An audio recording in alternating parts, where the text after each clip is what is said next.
Hello again, this is Commander Rick56 coming at you with a new review, this time, Generations, GDO, Scout Class, Laserbeak! And I have to say, this is pretty awesome.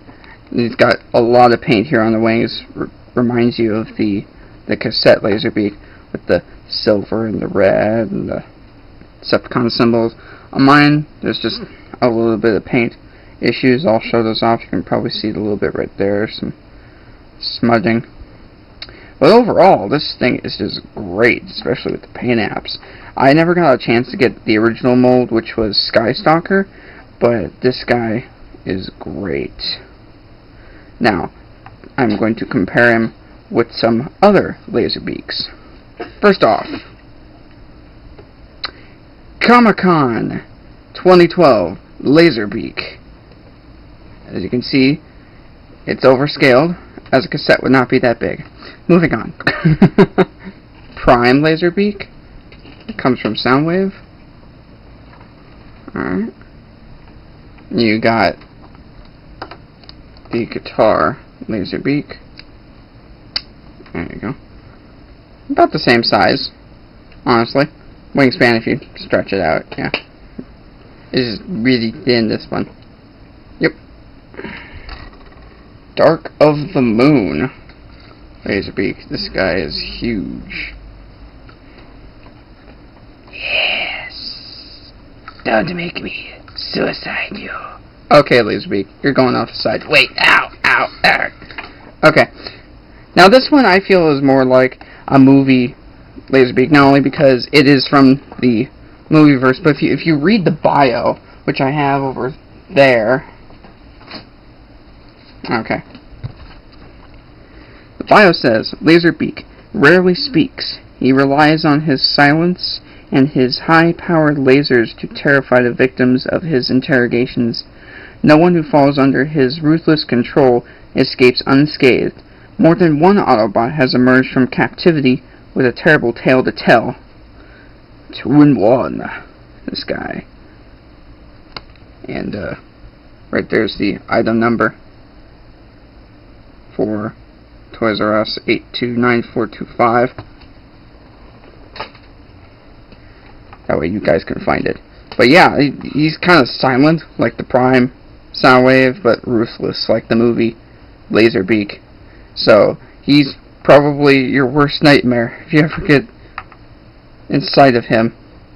Now, I'm going to start off with a fan transformation. That'd be me, the fan, my transformation into an actual Laserbeak mode, not a jet or a robot, a Laserbeak. And he has one set of wheels to set on. That's because the pegs in the back are for the mind wipe from the ROTF line. So if you don't have that, he'll just sit like there, like he just crashed into the ground. Alrighty. To start off, you're going to want to unclip the wings, bring them up, because there is a ball joint, and also just a regular swivel or pin joint right there. And you just pull it up, because it pegs in this red piece right here, and the silver on the leg right there. Just bring them up, kind of point them back, make them feel like wings, and then you take out the feet, which are spring-loaded. So I don't know how much I like that. It messes with the stance, but it doesn't work that bad. It's tolerable. And just get into a pose that you like, and then you take the front part. Screen, take the front part down, and take the head and you reposition it to get more of it down into there. It's squawked down.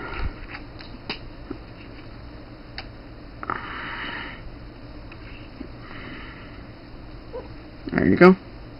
Now you have Laserbeak in his bird mode. You can say these are wings, and he's looking about, all that kind of stuff. Not too bad. Not too bad at all. I could definitely see him doing this. Going down, going to claw somebody. Alrighty. So, onto the robot mode. So what you're going to want to do is just completely, because they start from here, you just want to completely pull them all the way out and make sure they click right there, and then you're good. And you just have to make sure the feet can completely, because once it's up, the foot is clicked in all the way, it'll stop right there on the shin, so you just gotta push it, and then right there will be the firm flat stance. Just do that with the other one. Like that. There we go. Stand them up, and this lower half is done. And then just go ahead and take the chest all the way down. Raise his head up. And then you'll want to take the arms, which are the back parts of the stealth bird right here, split them. And since the front is freed because there are a couple different pegs, like it mainly pegs into that one right there, and optionally in that one if you're trying to do some other stuff, but that's mostly for the wing. And that frees it up so that it can rotate up like that. Okay, then you're going to want to take the wings, fold them to the back, raise up the shoulder however you like. I like to kind of angle it up a bit instead of just being stoic. Twist around the arms because they'll be facing the other way. Alright. There you have Laserbeak in his robot mode. Now,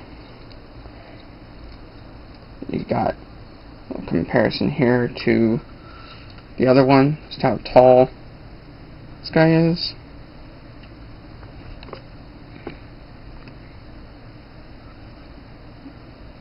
Ah.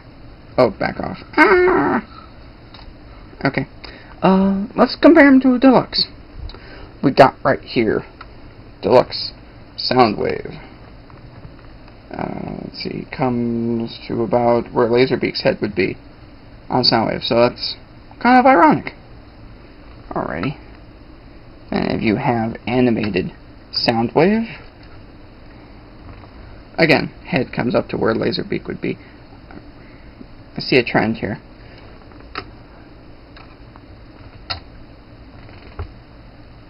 Probably a little shorter, or comparatively. Yeah, it's a little shorter than him. He's pretty tall out of the bunch. And I apologize, I only have the second movie Soundwave, was not able to get a hold of the third movie Soundwave because of all the craziness that happened, and I'm just not going to hunt down that one. But I don't know where Laserbeak would go on this guy, so use your imagination. Okay. And one neat little gimmick on this guy is that he has weapons hidden in the wings. You say, what? If you've never had the mold before, you would never realize this. It comes packaged with them in his hands, but I left them in here. You just go, or not that easily. Let's go, pop. And pop. And there you have a couple different ways of putting them on. One way that I prefer is by clipping them into the arm right here. It's just a little clip point, and that way you have the scythe, the axe, the scythe, whatever you want to call it. He's on his arm. He's a bit fidgety at times, because I guess it's the way the legs are, and because how small he is and the pressure needed to keep the feet open. But yeah, I guess you could say there may be blasters because of this front part, but it's more like a melee weapon of sorts. Let's go down here and drop the scythe I dropped. Pick up the scythe that I dropped. And then the other way is to put it in the hand. Like that, although you probably switch it up and put this one in that hand. Oh, one other thing. those little... Whoa, earthquake. Everybody stay calm. Okay. The little point that you're able to put the weapon on comes off quite easily off of this point right here. If that happens, it's okay. You just clip it back on like that and you're good. I just don't remember if that is the right side or not. Yep, it's opposite of the other ones, so we're good. So just go ahead and clip that into there, and you're set. And you got this menacing Laserbeak looking at you, all menacing and such. Menacing? Ha! I'm more menacing than him. Laserbeak, what are you, Starscream, what are you doing? You got my name wrong. What is the matter with you? I'm ashamed. Why didn't I just go? Gah. Oh, okay, you can totally be a drama queen. What if I told you I was going to do your review next? Really? You mean that? I do. Yeah! So we may or may not do that. What? Nothing. Don't worry about it. Alright, so this has been a very short Laserbeak. Quick review of a very short Laserbeak. So this has been a very quick video of a very short Laserbeak. I will see you all next time. Be sure to watch Good Evening Charr. Watch, listen, go ahead and download it as an MP3. It'll be awesome. We already have a new video up that we completed on Thursday. Just got uploaded yesterday, I think. So go ahead and do that. I will put a link to Good Evening Charr down in the bottom already. Thanks for tuning in. See you guys next time.